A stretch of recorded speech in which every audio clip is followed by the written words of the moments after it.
So it seems that not a month goes by that some well-known Christian pastor or musician announces on social media that they have left the faith. In 2019, Joshua Harris, this guy right here, he was a megachurch pastor. He was the author of the controversial book, I Kissed Dating Goodbye. Divorced his wife, publicly announced that he had also apparently kissed Christianity goodbye. In 2021, Paul Maxwell, which is this guy right here, he also said he no longer desired God. He had wrote for John Piper's Desiring God ministry as well as the Gospel Coalition. And he says he deconverted from Christianity. George Perdirkas, which is one of the founding members of the Newsboys, he now says he's an atheist. And Marty Sampson, this guy over here, was one of the lead worship leaders for Hillsong Church, and he recently sung farewell to his Christian faith. So for every high-profile celebrity deconversion, there are who knows how many professing believers who supposedly do the same thing, walk away from their faith. The Pew Research Center reported that presently for every individual who comes to Christ for leave, perhaps the most concerning statistic comes from the Pine Tops Foundation, which claims that over the next 30 years, Christian affiliation in the United States will decline by 1 million per year. This means that around 30 million young people raised in Christian homes, in Christian families who call themselves Christians today will say they are not by the year 2050. So have these folks truly deconverted, or are they only off course because they, for whatever reason, became disillusioned with their Christian faith? It's hard to say for sure, but it does seem recently more and more people are wandering from the path of righteousness. And I mention all this because I think Jacob is exactly the sort of person, if he were alive in our time, who would have found it very easy to walk away from his faith. Because Jacob always comes across as somewhat double-minded about the Lord. And so his devotion to the Lord is half-hearted. If you're double-minded about the Lord, you'll be half-hearted in your devotion. He says the right things some of the time, but his follow-through needs a lot of work. He sometimes goes part of the way to where the Lord told him to go, but never appears to be all in. It seems to me that Jacob was easily satisfied with whatever current state of spiritual development he found himself in at the time. And sadly, I've discovered this same tendency in my own life. I'm always satisfied with my spiritual growth long before the Lord is. And C.S. Lewis wrote about that when he wrote, he says, imagine a house, you're a living house, and God comes to rebuild that house. At first you understand what he's doing. He's getting the drains right, and stopping the leaks on the roof, and so on. And you knew that those jobs needed to be done, so you were not surprised. But presently, he starts knocking about the house in such a way that hurts abominably, and does not make any sense to you. What on earth is he up to? And the explanation is that he is building quite a different house from the one you thought of. Throwing out a new wing here, putting up an extra floor there, running up towers, making courtyards. You thought you were being made into a decent little cottage, but he is building a palace. I find for myself that I am easily satisfied with just being a decent little cottage. I do not desire to become a palace. And I think this must be why Jacob always seems to settle short of the place God actually wanted him to be. You see, he was satisfied with his measure of obedience and transformation well before the Lord was satisfied. So today we see Jacob finally deciding to follow through with going where the Lord had told him to go in the first place, and it only took a decade for him to comply. Now, it wasn't as if Jacob completely abandoned God during those 10 years that he was living not quite within the will of God. He erected an altar in the place of his disobedience. But even though he still went through the outward motions of his faith, in reality, his heart was far away. In this chapter, we find the Lord once again breaking his silence, speaking into the life of Jacob in order to get him back on track. Now, of course, our first question would be, why did God wait a decade to instruct Jacob to return to Bethel as he had clearly commanded him to do earlier? I think God wanted Jacob to stew in some of the consequences of his choice of disobedience. What consequences were those? Well, while living in the place of disobedience, his daughter Dinah is sexually assaulted. His sons Simeon and Levi cruelly slaughter the Shechemites, kill all the males in that town for the sins of one man.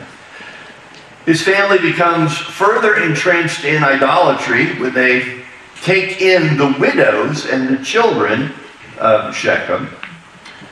However, we might find it surprising that even when Jacob finally decides to follow through on his promise to return to Bethel, he also faces more trials and tragedies, even in the land of obedience, such as Deborah. Rebecca, his mother's nurse, dies during this time. Now, we're not told when she joined Jacob's household, but her presence probably indicates that Rebecca had died sometime during Jacob's years in Haran. As close as he was to his mother, and we know Jacob was closer to his mother than to his father, the death of her beloved nurse would have probably been very tough for him. The name that was given to Deborah's burial place is the Oak of Weeping, which demonstrates Jacob's grief. Also, while he's returning to what the Lord told him to do, Rachel, his favorite wife, dies in childbirth. His son Reuben sleeps with Bilhah, Jacob's concubine wife, and the mothers of Dan and Naphtali. Much of the heartache that Jacob experienced in this chapter was the result of his previous sins, but some of it's not. Now, I want to be very clear. I'm not saying, nor do I hold to the theory, that Jacob is being punished for his sins. Ultimately, Jesus was punished for Jacob's sins. Nonetheless, while the guilt and condemnation of his sins are dealt with in the future sacrifice of the promised Redeemer, the natural consequences of his sins remain. In the same way, you remember, David sought God's forgiveness for his sins with Bathsheba and was told, the Lord has forgiven you. Nevertheless, there was a consequence, a natural consequence to his actions. All right, so with that in mind, let's turn to our passage, Genesis 35. We will read verses 1 through 8. Then God said to Jacob, "Go up to Bethel and settle there, and build an altar there to God, who appeared to you when you were fleeing from your brother Esau." So Jacob said to his household and to all who were with him, "Get rid of your foreign gods you have with you, and purify yourselves, and change your clothes. Then come, let us go up to Bethel, where I will build an altar to God, who answered me in the day of my distress, and who has been with me wherever I have gone." So they gave Jacob all the foreign gods they had and the rings in their ears, and Jacob buried them under the oak at Shechem. Then they set out, and the terror of God fell upon the towns around them, so that no one pursued them. Jacob and all the people with him came to Luz, which is Bethel, that was the original name of Bethel, in the land of Canaan. There he built an altar and called the place El Bethel, because it was there that God had revealed himself to him when he was fleeing from his brother. Now Deborah, Rebekah's nurse, died and was buried under the oak below Bethel. So he named it Alan Bakuth. All right, so let's discuss some of this. Here we see that in spite of his dramatic encounter with the angel of the Lord in chapter 32, Jacob not only retains a physical limp, he still retains a spiritual limp as well with regard to following through with what God had commanded him to do. Jacob had promised the Lord 30 years prior that he would go to Bethel. He would return there. Now, he had gone a lot of the way. From where he was staying, Bethel was only 30 miles away. And so he didn't say when he would return to the Lord. He just said that one day he would return. And it's been 30 years, but 30 miles is still pretty close. Apparently close enough as far as Jacob is concerned. We also discovered that Jacob has been very lax on this whole issue of idolatry. With his favorite wife, Rachel, we know that she stole her father's idols, so she still in some way clung to her idolatrous past. Jacob doesn't apparently address this issue with his wife. The problem spreads throughout his household. Some of his household and all of those who are with him now have foreign gods. And those who are with him are the women and children of Shechem, who were not put to death by the sons of, who was it? Did I say Dan and Naphtali? Is that who? Yeah, Dan and Naphtali. And put to death all the husbands and fathers. When he does decide to return, Jacob is at least spiritually aware enough to know he cannot go to Bethel with foreign gods in tow. I actually think it was Simeon and Levi. Sorry about that. Simeon and Levi. But anyway, these Canaanites, undoubtedly, when he has assimilated the village of Shechem into his household, these women and children apparently kept their gods with them, or they made new ones when they were taken captive. Therefore, a big part of Jacob's course correction is to deal with these foreign gods. He knows he can't take those with him. So he deals with them by burying them under this oak tree of Shechem. And interestingly, hundreds of years later, Joshua has the people of Israel do the same thing. After his famous, "As for me and my house, we will serve the Lord" speech. They had picked up foreign gods along the way. And before they crossed the Jordan into the promised land, he tells them we have to bury those things. And so he buries all of their idols at that time under the oak tree. Very likely the same oak tree that Jacob had buried these idols. After Jacob heads out, the terror of God falls upon the towns surrounding him. He was worried because of what his sons had done to the Shechemites, that they would be pursued and that perhaps they would be engaged in battle. But no one tries to take advantage of him or his moving caravan. No one tries to take revenge for the killing of the Shechemites because God has caused them all to be afraid of Jacob. And this is a foreshadowing of the very same thing that happens during the course of the Exodus. We are reminded that Jacob built an altar 30 years prior because God had revealed himself to Jacob in a dream. That's where Jacob's ladder's dream was at Bethel. But by the way, I feel I must mention, you remember, after that dream, God made all these promises to Jacob, so Jacob thought, well, maybe I better make some promises to God. So he promised to give God a tenth of all that he had. And as far as we know, it's been 30 years, and he's never made good on that pledge. He has never given a tenth of all he's had. And the Lord doesn't, remind him of this when he goes back to Bethel. Hey, weren't you supposed to give me a tenth? He doesn't say anything. He doesn't say anything about it at the time that Jacob makes the pledge. He ignores it. He doesn't say anything about it here. It was here at Bethel that Deborah, Rebekah's maid, died. We know that Jacob was close to his mother, and because Deborah was her nurse, I'm sure that he was close to her as well. We're not told why or when she came to stay with Jacob. Most likely she came when Rebekah died, and she came to give Jacob the news that his mother had died, and then she simply stayed with him. All right, now let's look at verses 9 through 15. After Jacob returned from Padan Aram, God appeared to him again and blessed him. And God said to him, "Your name is Jacob, but you will no longer be called Jacob. Your name will be Israel." So he named him Israel. And God said to him, "I am God Almighty, El Shaddai. Be fruitful and increase in number. A nation and a community of nations will come for you, and kings will come from your body.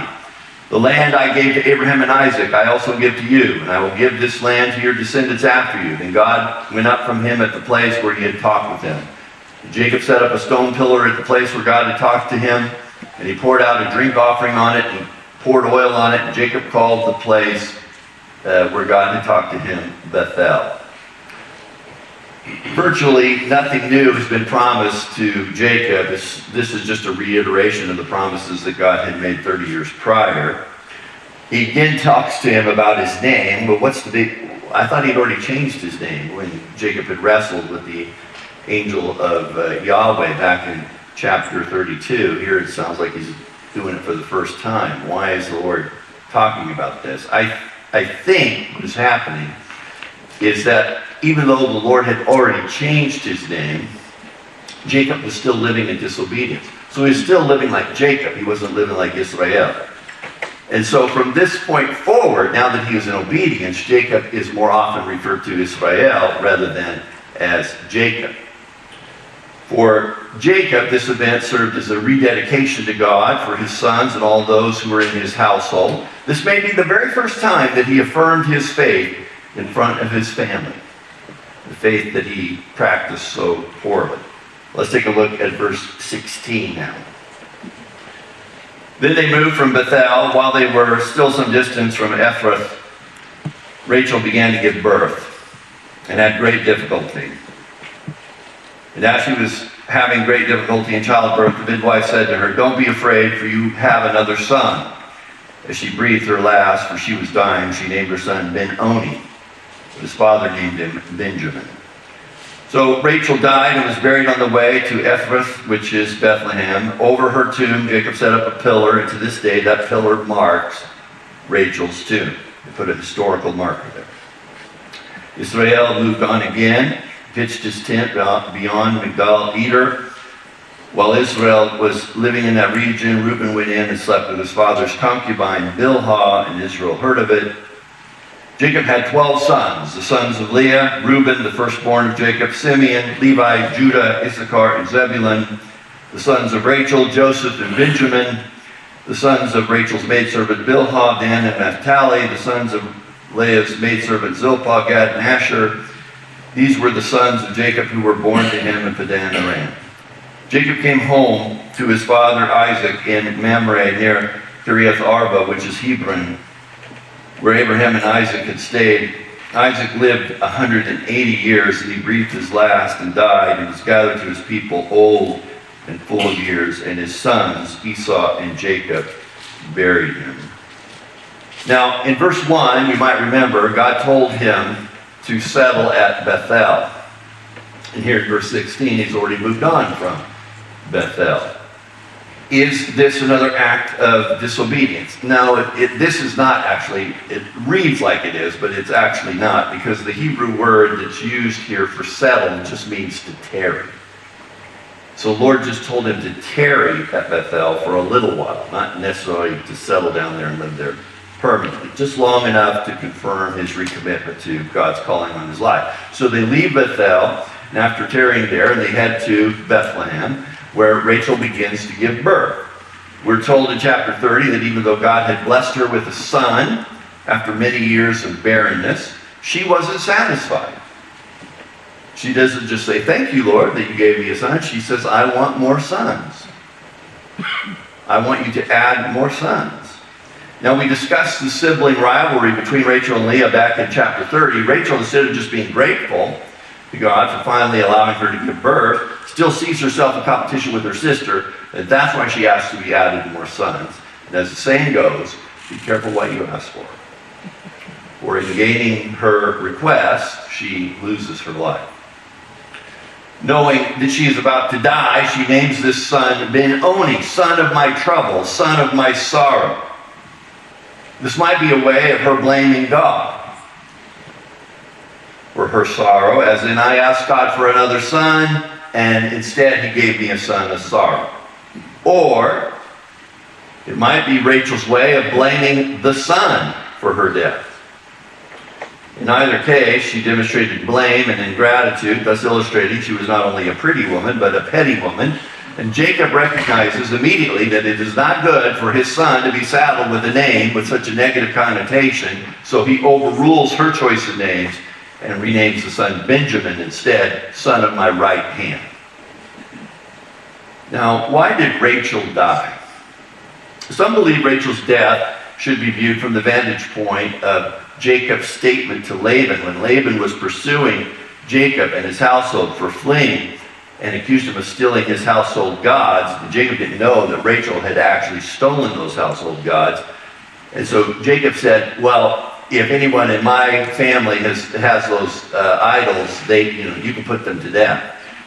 So some see this as sort of a fulfillment of Jacob inadvertently cursing his wife by that statement. That seems a bit of a stretch to me, but perhaps it's possible. Why did Moses mention that there's a pillar marking Rachel's grave, still standing to this day? Remember, he's writing to the people of the Exodus. This information may seem unnecessary to us, a detail we don't need, but think of what it might have meant to the people who entered the land with Joshua. None of them, their families had been 400 years in Egypt. None of them knew anything about this land that had been promised to Abraham, Isaac, and Jacob. And now they enter this land and they begin to see their history for the first time before their eyes. They see this grave marker which confirms stories that they have heard since they were children, that these stories about the patriarchs were true. Jacob then suffers kind of a double whammy of grief. In addition to his favorite wife dying, his oldest son, Reuben, slept with Bilhah, his concubine wife, through Rachel. We are told that here in order to explain to us later why Jacob takes the right of the firstborn away from Reuben when he is blessing his sons, which we'll talk about next week. Reuben, without a doubt, did this as an affront to his father, for Bilhah would not have exactly been a spring chicken at this point in her life, whose youthfulness and beauty tempted him. She was old. Now he's making a point. Perhaps in some weird way in Reuben's mind of defending his mother's honor as the unloved wife, he's showing disrespect to the other side of the family. If that explanation is correct, that Reuben saw this as some kind of poetic justice for his father Jacob, and also clues us in on the continuing dysfunction in the family, which is further developed in the story of Joseph. The death of Isaac finishes Isaac's narrative for good and lets us know that the only patriarch left standing is Jacob. The focus on this point forward will be Jacob's family and how the Israelites wind up in Egypt for over 400 years. All right, let's talk about course correction. When you were in school, you probably at one point or another had a geometry teacher who diagrammed and explained what a difference just a degree off can make the further you get from your origination point. For example, if you were traveling toward a specific destination and you were off by just a single degree, after 1 foot, you'd be off course by only 0.2 of an inch. Hardly even worth mentioning, right? However, if you travel a mile, now you're off course by 92 feet. If you actually circumvented around the globe, just being a degree off, by the time you got back to your original starting place, you'd be off by more than 435 miles. And if you were traveling from the earth to the sun in a straight line and you were only a degree off, you'd miss the sun by 1.6 million miles. What's the lesson? The lesson is it doesn't take much of a deviation to lose our way. When you first get off course, you hardly notice it. It seems like you shouldn't even be concerned about it at all. Eventually, the Holy Spirit alerts you to the fact that you are off course. In Isaiah 30, the people of Zion are told, hey, whether you turn to the right or to the left, your ears will hear a voice behind you saying, this is the way, walk in it.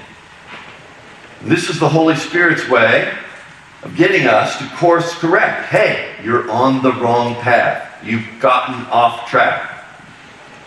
The good news is Like the father in the parable of the prodigal son, the Lord is always pleased whenever we course correct and his straying children return to him. He always welcomes them back with welcome arms. We should never be afraid to course correct as if we have wandered away too far or for too long. Now is always the time to get back on track. And the first step in course correction is a step away from something else. As soon as God told Jacob to go back to Bethel, before he could step forward in obedience, he had to step away from his disobedience. He had to do some spiritual house cleaning. The author of Hebrews exhorts us in chapter 12 to throw off everything that hinders and the sin that so easily entangles. And he's speaking about running the race of faith. Again, the idea is that before you can move forward, you have to throw off or step away from something that is hindering you from moving forward. In Jacob's case, the thing he had to move away from was his family's idolatry. What are some things that the Lord might want you to step away from in order for you to follow him more fully? You may think, well, I don't have any idols or anything. But an idol is just anything that takes the place of God in your life and that hinders you from staying on course and moving forward. It could be anything. For some of you, your idol might be having a successful vocation. For others, your idol might be materialism and wealth. And for still others, you might make an idol out of personal fulfillment or leisure. Or you can make an idol out of another person.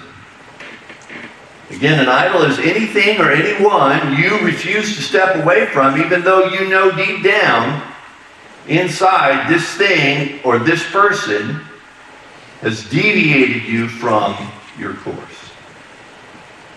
And here's the interesting thing when we course correct. If and when you return, you must always return to the point where you first went off course. And that song, one of those songs he just sang, would bring me back to the starting point. Lord usually brings you back to the place where you first started to deviate, where you first went off course. When Jacob gets back on track, he must return to the place he wandered away from, and upon return, he does the same thing he did 30 years before. He sets up a pillar and pours out an offering on it. You see, there cannot be renewal of commitment without a restoration of obedience. Furthermore, there cannot be a renewal of commitment without separation from disobedience. I'm quite convinced that Jacob had on many occasions told himself that he really was not that far off from where God wanted him to be. What's the big deal? I'm only 30 miles away from where you told me to go, Lord. Isn't that close enough? You see, Jacob convinced himself that near to Bethel was near to God. But while we live in disobedience in our hearts, we are never near to God. Jacob bought his own rationalization because although he may not have engaged in the idolatry of his family, he had made idols of another kind.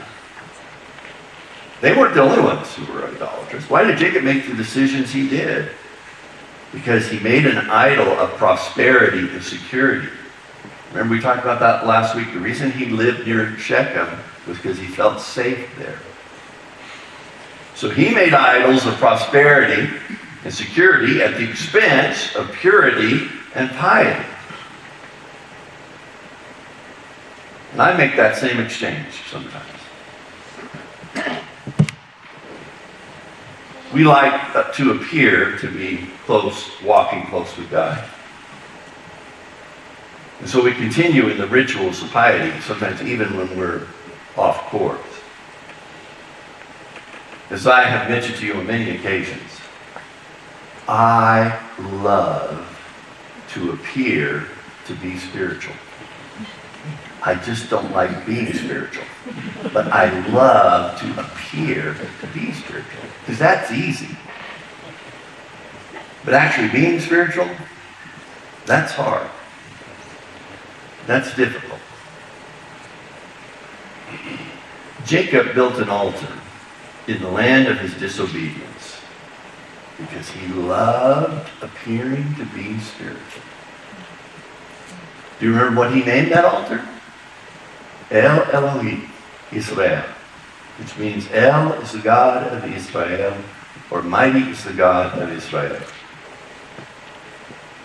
But was he? Was El really the God of Israel at that moment? If God is really the God of Israel, then why is Israel 30 miles away from where he's supposed to be? And for 10 years. 30 years from the original vow to return. Ultimately, I think we find that Jacob had to go in this roundabout sort of way to get back to the starting point, to get back to the place he should have been all along. In my studies, I read about an old rabbinical legend about a man named Simon who lived in Krakow, Poland.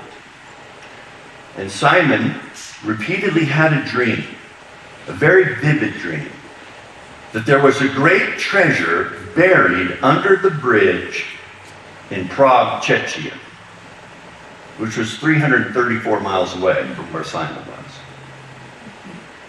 And being a poor man, it was not easy for him to travel that far, but one day he finally decided to make the long trip to Prague to search for that treasure by the bridge that he had so often dreamed about.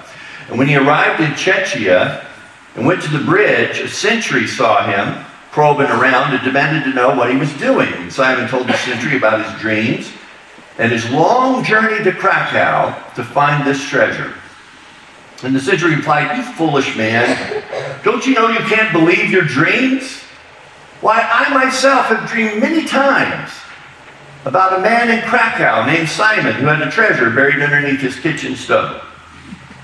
But I've never been so dumb as to go to Krakow in search of it. Now get out of here." So Simon returned to Krakow, looked under his kitchen stove, and discovered a treasure that enabled him to live comfortably the rest of his life.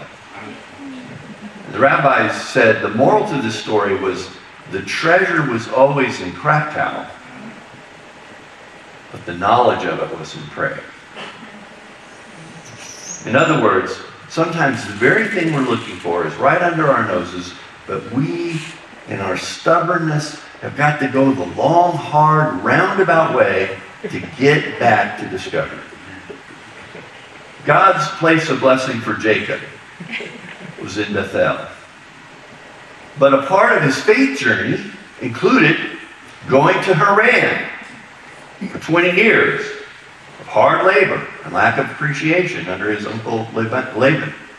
Another part of his faith journey probably was to spend another 10 years in Shechem, in delay and disobedience before he came back to Bethel. Now here's the question. Were these 30 years of Jacob's life, which he brought about by his own decisions and disobedience, were they all wasted years? Our knee-jerk response is to say, oh, well, of course they were wasted years, because we can all see that if Jacob had learned to trust and obey the Lord sooner, that those years could have been shortened or maybe avoided altogether. But now let me ask the question in a slightly different way. Were those 30 years of Jacob's life brought about by his own decisions and disobedience necessary years? David says in Psalm 119 and verse 67, "Before I was afflicted, I went astray. But now, because I was afflicted, and I know what it's like to go astray, but now I obey your word." Jacob, like many of us, could only truly learn about the importance of obedience by having to face the consequences of disobedience.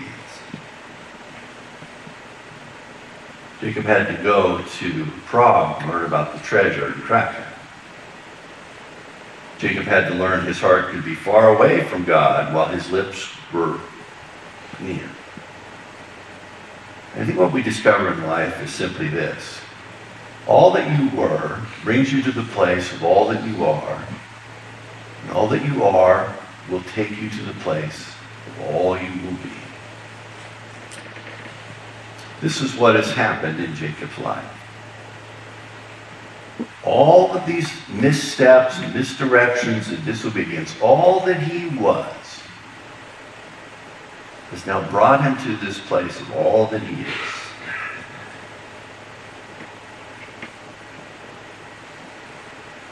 And all that he is from these experiences is now going to take him to the place where he can be all he can be. For Jacob to advance spiritually, he has to course correct. So he must find his way back to his last place of obedience, which is also his last place of disobedience.